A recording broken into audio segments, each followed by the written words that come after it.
Chapter 3. It's called Number Sense, and Number Sense for us is kind of, do we understand what numbers are and how we can use them, and um, yeah, it's just kind of all about numbers, kind of like most math. But yeah, do we know what they are? So first section is place value, comparing and ordering decimals. I know that you've done place value before, but just to refresh ourselves, um, if this is our decimal point right here, to the right of that we have our ones place, and then we have our tens place, and then we have our hundreds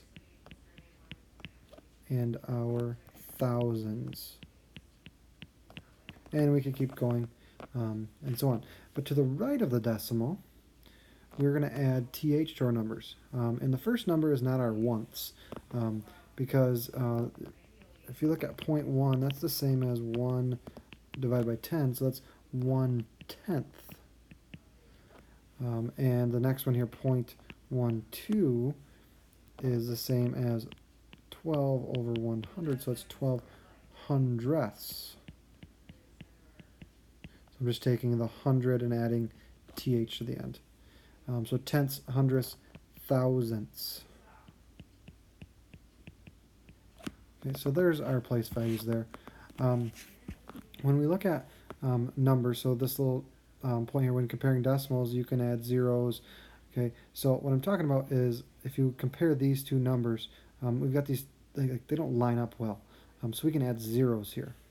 So you can add zeros after a number to the right of a decimal without changing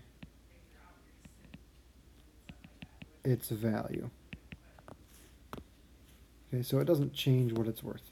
So I could add as many zeros as I wanted after here, but in this case we want to add only enough zeros so that it lines up.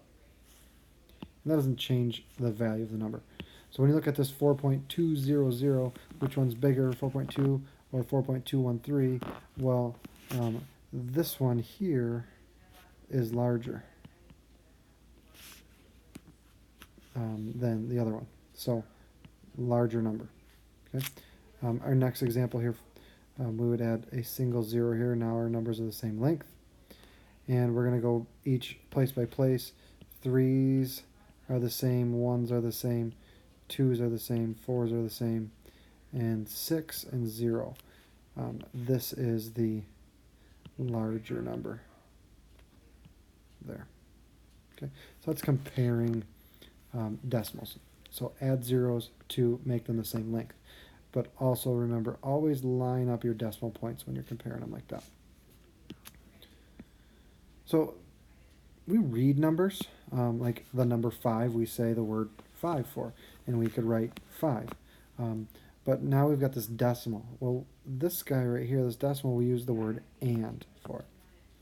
So we would say 5,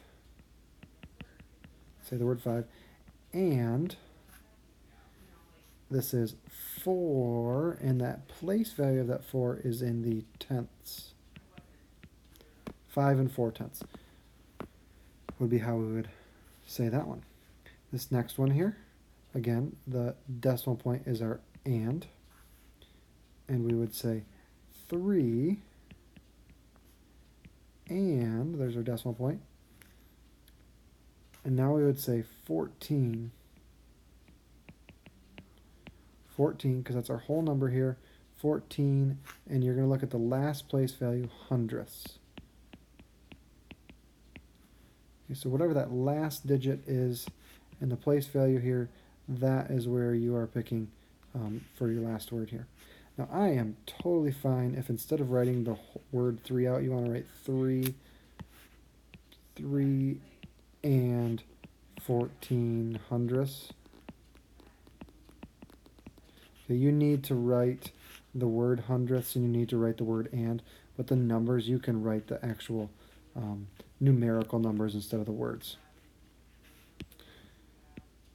So three things I would hope you're able to do after today is label the place values from thousands all the way to thousandths.